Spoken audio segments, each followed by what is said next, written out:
Good morning, ladies and gentlemen. I hope you're doing fine, and I hope that this video does find you in good health. Now, heavy security has been deployed at the Jesus Winner Ministry, Roysambu. A lot of police are there, and they are armed.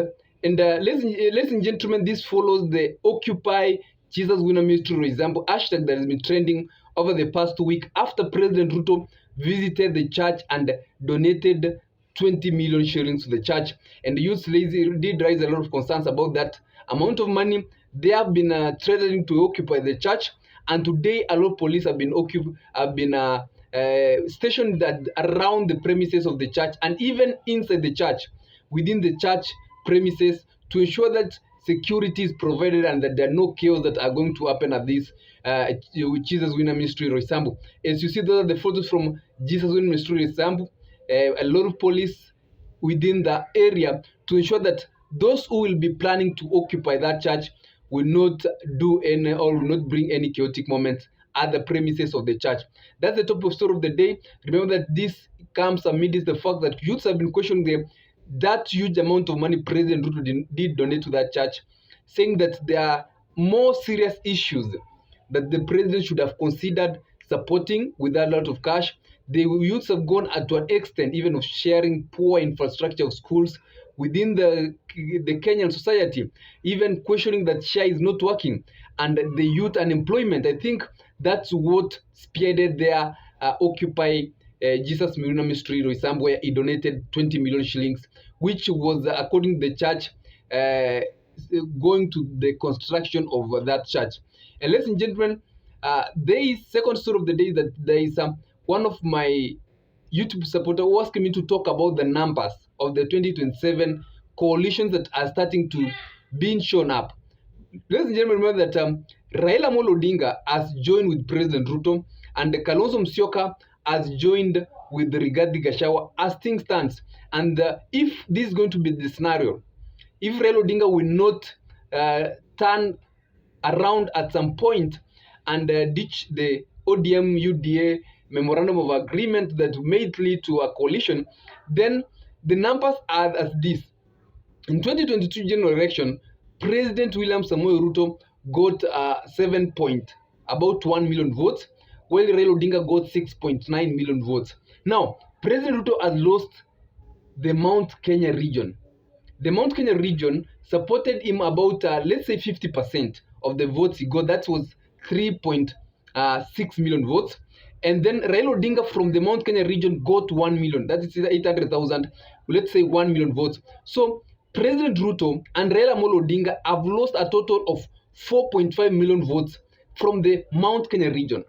That's the amount lost. The 1 million votes Raila Odinga got and the 3.5 million votes that the Mount Kenya region voted for President Ruto. If that is the scenario, they have lost 4.5 million votes from the Mount Kenya region. Now, Raila Odinga, in the 6.9 million votes got, there are 2 million votes that were from the Kamba region. 2 million that the Kamba people did vote for them, and that's the Ukambani region. So Raila Odinga has also lost 2 million votes from the Ukambani region. So that one will form a total vote lost of the 4.5 million votes that Ruto and Raila lost. That's 1 million votes Raila lost because Raila got 800,000 votes from the Mount Kenya region. Ruto got 3.5 million votes from the Mount Kenya region, and Raila got 2 million votes from the Ukambani region. When I'm saying 2 million votes, remember that I'm also putting into the consideration that there is a wider spread of Kambas across the nation. That's why the number is at 2 million votes.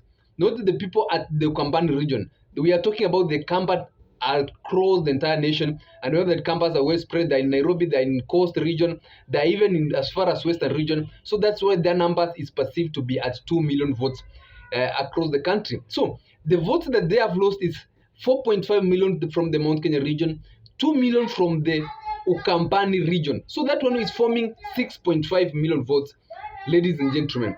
And putting the fact that the turnout in the Mount Kenya region at 2022 was not as well as it was during the voting of Uhuru Kenyatta, we hope that in 2027 that voter turnout is going even to increase. So the voter turnout is going to go to to about 5 million votes from the Mount Kenya region. If you add the 2 million of the Kampala region, that they are 2 at 7 million votes.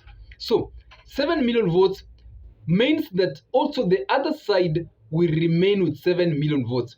So Raila joining Ruto equalizes the numbers.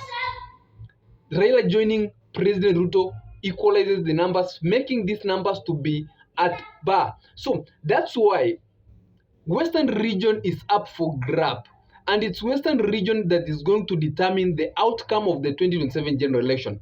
Whoever is going to get the maximum number of votes from the Western region is going to be the winner of the 2027 general election. So Western region have been voting their votes. They have been dividing their votes because it's a region that anybody can get a vote from. It's hard to get votes from Luo Nyanza. It's hard to get votes from Mount Kenya region. It's hard to get votes from Kampani region because these are regions that are directed by certain leaders. But for Western region, for quite a period of time, anybody campaigning there doing a good intensive campaign has been getting a number of votes from that region. So it's Western region that is going to determine the 2027 general election. Remember that Western region is the second largest population in the country. So whoever is going to get a majority, assuming that these factors will remain constant, Raila supports Ruto to 2027, Kalonzo Rigathi joins together to 2027. Whoever is going to get a good turnout of votes from the Western region will be eventually carrying the day. Ladies and gentlemen, now here is where the running mate issue is going to play out. Selection of the running mate. If Kalonzo Musyoka and Rigathi Gachagua, of course, Kalonzo Musyoka can be the presidential candidate. If he's going to be the presidential candidate, which means Rigathi cannot be the running mate because these are people who come from the same region. It's like you say that a Luo becomes a president and then you give a Kisi running mate. It can never work like that. These are people who are coming from around the same region. And even the Kamba region the other day were claiming that they have now been incorporated to the Mount Kenya region. So there is no way that Rigathi and Kalonzo can be running mate and presidential candidate. One of them is going to be the presidential candidate. And it's likely that Kalonzo Musyoka is going to be pushed ahead to be the presidential candidate, which means Mount Kenya region will not be either having a presidential candidate from that coalition, neither a running mate. Because, as I have said, you cannot have a running mate and a presidential candidate from one region. So they will be opting for a running mate from a different side of the country. If they are going to pick a running mate from Western region, maybe they go for Natembeya, then their numbers can effectively work out. Natembeya can mobilize the ground very well, and the people of Western region can be motivated that for the first time they're having a running mate position after a long time, and that one can make them turn out to vote for this coalition. So that's one of the calculation that this coalition can make. Another calculation is that they can opt to go to the Kisi and pick even Fred Matiang'i for running mate. Picking Fred Matiang'i for running mate will ensure that they take numbers from Raila Odinga. Remember that Gusii and Nyamira region have been voting for the side of Raila Odinga majority. But if they pick Fred Matiang'i, they ensure that they are going to ensure that the numbers Raila Odinga is going to get from the Gusii and Nyamira region, which is about 1 million votes, are taken away from them, and they are going to get their numbers. And Matiang'i also can help that coalition get numbers from across the country. So that's the second possibility. And that's why this coalition must pick either Natembeya or Matiang'i as running mate. These are the two possible choices for this coalition. But there have been a lot of discussion, a lot of people claiming that Fred Matiang'i should go for the presidential flag bearer of this coalition. I'll be doing a different video to see what numbers will Fred Matiang'i get if he's given the presidential flag bearer of this coalition. Will they be able to win against President Ruto and Raila Odinga combined? Remember that in 2027, Ruto also will be picking a running mate.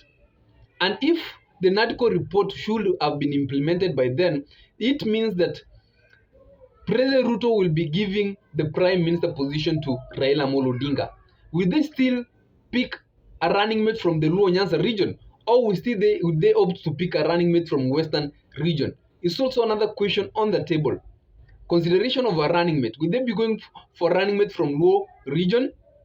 And a lot of people have been proposing Gladys Wanga. is one of the most suitable running mates from that region, or will they consider picking a running mate from Western region to ensure that this other coalition doesn't outdo them in terms of numbers? It's one thing we'll be seeing how these things going to play out come 2027, ladies and gentlemen. That is my perception. You can tell me what you think in the comment section. Or what do you think is the strongest side? Raila Odinga with President Ruto, or Rigathi, Kalonzo, Matiang'i, Natembeya, and the other people on the other side? At this arrangement, I'll be waiting to hear your response. Stay safe. That's but only my opinion. I'm waiting to hear your opinion in the comment section. Remember to subscribe, like this page, and feel free to be interacting with this page. Otherwise, ladies and gentlemen, have a nice day.